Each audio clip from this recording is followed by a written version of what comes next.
बेवहाय दिनै बाक्सा जिल्लानि बेन्दोङाव थानाय मुसलपुर साब डिभिजननि बेन्दोङाव थानाय नारायणपुर बे नारायणपुराव बेवहाय गासै मोनबा गौथुमफोरनि बेवहाय माखासे गुबुन गुबुन जेरैबायदिहाय बाक्सा जिल्ला बर' थुनलाइ आफादनि 18थि नारायणपुर दखरा दुलाराय बर' फरायसा आफादनि 50थि आरोबाव दखरा आफादनि बर' थुनलाइ आफाद आरो दखरा आइजो अनसाय आफाद हारिमु आफाद जयैनो बिथांमोना बेवहाय जोबोद गाजा गोमजायै जि बोसोरारि जथुमा बेखौ खुंदों आरो बेवहाय गमामायैनो दिनै जिखिनि बाथ्राफोरखौ जिखिनि मेसेजखौ दिनै बेवहाय होनाय जादों दुलाराय बर' फरायसा आफादनिफ्रायनो होन बर' थुनलाइ आफादनिफ्रायनो होन आरो जों बिटिआर सरकारनिफ्राय जिखिनि बाथ्रा बेवहाय जोङो रायजो राजानो फोरमायदों बियो दे बिटिआर सरकारा जिखिनि खामानि मावबाय थादों बेनि सायाव जोङो गुवारै बिटिआर चिफ बिथाङाबो बेवहाय फैदोंमोन आरो जोङो नुनो मोनदों दे बेवहाय बिथांनि जिखिनि बिबुंथि बे बिबुंथियाव गासै बाथ्राफ्रा बेवहाय बेरखांदों आसामनि मन्त्रि बिथां उरखाव गोरा ब्रह्म बिथाङाबो फैदों दा बै हिसाबै दिनैनि जि नारायणपुरनि जि मोनसे जथुमा बे जथुमायाव बर' माहारिजों लोगोसे बर्तमान बिटिआर सरकारा जिखिनि थांखि आरो नोजोरखौ लानानै खामानि मावदों बियो गमामायैनो बेयो मोनसे बाख्नायथाव आरो गमामायैनो आथिखालाव प्रमद बर' बिथांनि जि दैदेननाय बिटिआर सरकार बे बिटिआर सरकाराव 3 बोसोरनि जि मोनसे सरकार बेखौ जुदि जोङो एसे साननानै नायोब्ला बेवहाय जि मोनसे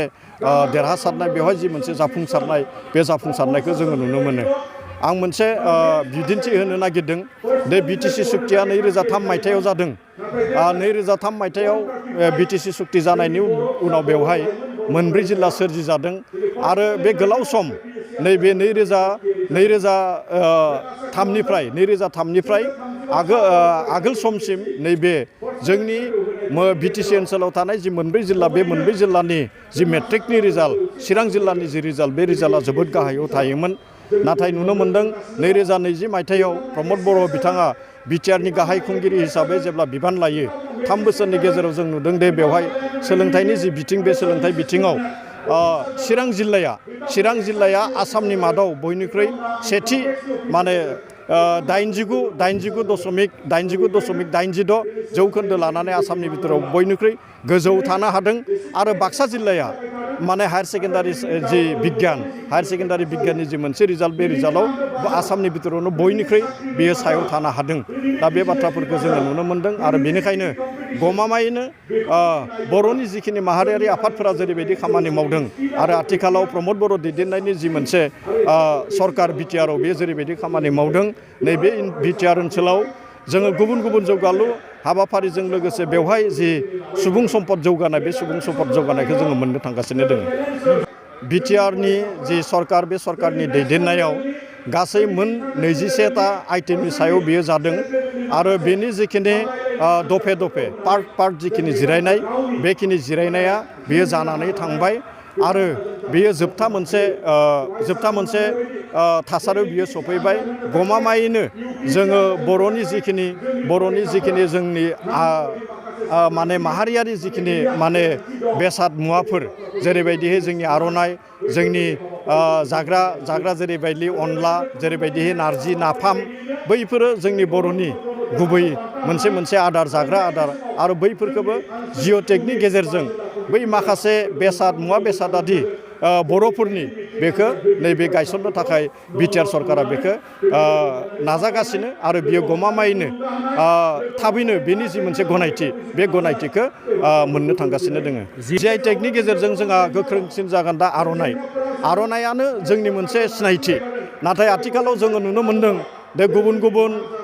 ओनसोलफोरावबो बे आर'नाइखौ बरननायखौ जोङो नुनो मोनदों नाथाय जोंनि जि मोनसे गुबै आर'नाइ बे आर'नाइखौ जोङो नुनो मोना बे गुबै जि मोनसे आर'नाइ बे आर'नाइया जोंनि बर' आइजोफोरजों दाजानाय बर' आइजोफोरजों बानायजानाय जोंनि बर'नि न'खरावनो बानायजानाय आरो बै बर'नि न'खरावनो बानायजानाय बर'फोरजों बानायजानाय जि मोनसे आर'नाइ बे आर'नाइयासो जोंनि गुबै आर'नाइ आरो बे आर'नाइखौ आथिखालाव गोरोन्थियैनो जा बा रोखायैनो जा जिखिनि आर'नाइ बे आर'नाइखौ दासिम जोङो नुनो मोनदों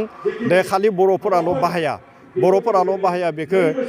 भारत नां जोंनि माने आसाम नां बेखौ गुबुन गुबुन हारिनि सुबुंफोराबो गुबुन गुबुन माहारिनि सुबुंफोराबो बे आर'नाइखौ बाहायो नाथाय जोङो जोंनि जि गुबै आर'नाइ बे गुबै आर'नाइखौ जोङो जे जि.आइ.टेक मोननायनि उनाव जेब्ला जोङो बाजाराव बरननानै होगोन गमामायैनो